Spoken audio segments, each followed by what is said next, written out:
اعوذ باللہ من الشیطان الرجیم، بسم اللہ الرحمن الرحیم۔ عزیز طلباء، السلام علیکم۔ آج کا نظم سبق نمبر 5، آؤ بچوں۔ اس کا شاعر کا نام ہے قاضی ناصر بخت یار خان۔ یہ حاصلات تعلم ہے، یعنی سیکھنے کی باتیں۔ اپنی جماعت کے معیار کے مطابق نظم ٹیچر سن کر سوالات کی زبانی جوابات دے سکیں۔ یا نظم کے لغوی معنی لڑی میں پرونا۔ اس طرح فیچر بھی لغوی معنی لفظی معنی ہوتے ہیں، بات یعنی کسی کے اوپر کوئی مضمون لکھنا وغیرہ۔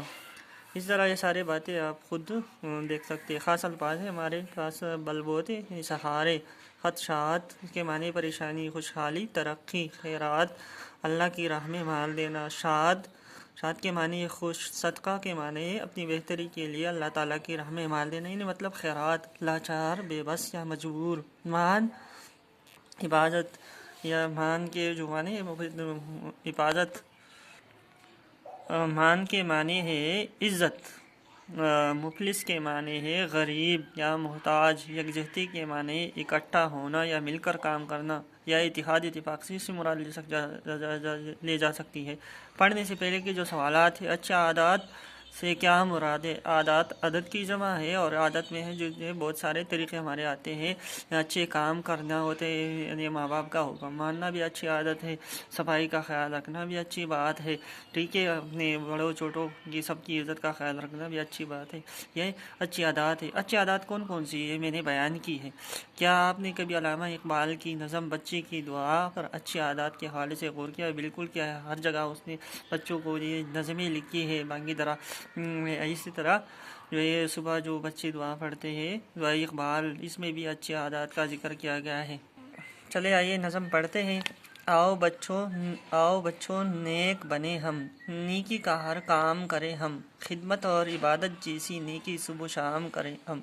شاعر اس شعر میں جو ہے رقم ترازیہ فرماتے ہیں، بچوں سے کہتے ہیں کہ آؤ بچوں، یہ دنیا تم ہی سے خوبصورت ہے، آؤ نیک بنے، یعنی اچھے کام کرے، اور نیکی کا ہر کام جو ہے وہ اچھی طریقے سے کرے۔ یہ جو کام ہے، خدمت ہے، یہ چھوٹے بڑوں کا ہے، ٹھیک ہے، اور عبادت ہے، جیسے اچھے کام ہے، یعنی اللہ تعالیٰ کی عبادت میں مصروف ہونا اچھا کام ہے، یہ ہمارا فرض ہے، اور یہ ہمیں صبح و شام کرنا چاہیے، مطلب 5 وقت کی نماز پڑھنی چاہیے، اچھے کام کرنے چاہیے۔ اچھا کام ہو جو بھی کوئی اس میں مل کر ہاتھ بٹھائے، ہم بھی سارے دوست ہوں شامل، اوروں کو بھی یہ سمجھائے، یعنی مطلب جو بھی اچھا کام ہو ہمیں اس میں مل کر ہاتھ بٹھائے، مطلب ماں باپ کے ساتھ جو گھر پر کام کرنا چاہیے، ان کا ہاتھ بٹھانا مطلب ہے مدد کرنا، کسی کی مدد کرنا۔ تو یہاں ہمیں ہر کسی ایک دوسرے کے دکھ درد میں شامل ہونا چاہیے۔ ہم بھی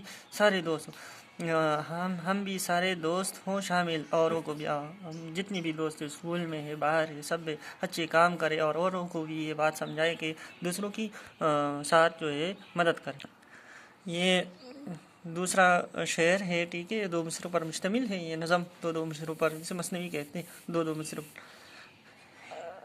خدمت ہو مجبوروں کی بھی، مفلس دل بھی شاد کرے ہم، خدمت کے بل بوتے پر ہی ہر گار کو آباد کرے ہم۔ یا شاعر فرماتے ہیں کہ مجبور جو مفلس ہیں ان کی خدمت کرنے، ان کی مدد کرنی چاہیے، جو بے بس ہے، اور جو مفلس ہے، غریب ہے، جو غربت سے بے حال ہے، ہمیں ان کے دل کو خوش کرنا چاہیے، یعنی ان کی غربت میں مدد کرنی چاہیے۔ خدمت کے بل بوتے پر جو ہے ہمیں، خدمت کے سہارے پر، یعنی خدمت کی بدولت پر جو ہے ہمیں ہر گھر کو آباد کرنا چاہیے، مطلب اس کا خیال رکھنا چاہیے ہر گھر والوں کی۔ ہر ایک لمحہ سچ سچ بولے، لیکن پہلی بات کو تولے۔ اس مصرے میں بھی شاعر فرماتے ہیں کہ ہم جب بھی بات کرتے ہیں تو ہمیشہ سچ بولنا چاہیے، اور جو بھی بات کریں پہلے اس کو تولے، مطلب پہلے سوچے پھر بولے، اس طرح یہ عادت اپنانی چاہیے۔ یعنی اچھی عادت کے بارے میں بتا رہے، دل کے سارے بند دروازے سچ کی چابے سے ہم کھولے، اور جو لوگ سچ بولتے ہیں، ہر کوئی ان کے بات پر یقین کرتے ہیں، مطلب ہر کوئی ان سے خوش ہوتا ہے، یہ مطلب ہے اس کا۔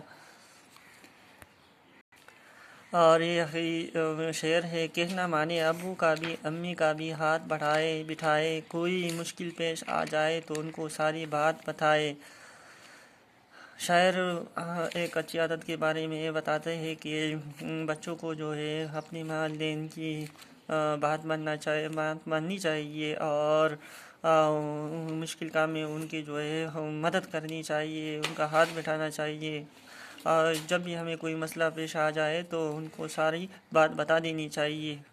یہاں پڑھنے کے دوران میں سوالات نظم میں امی اور ابو کو کیا بات بتانے کا کہا گیا ہے، تو اوپر لکھا ہے یہ نظم میں امی اور ابو کو حکم ماننے کی بات بتانے کو کہا گیا ہے، یعنی ان کی بات ماننے کو کہا گیا ہے۔ شاعر کو کس کی خدمت کرنے کا کہتا ہے؟ شاعر خدمت جو ہے مجبوروں کے بارے میں بتانا چاہیے کہ لاچاروں کی اور غریبوں کی مدد کرنی چاہیے۔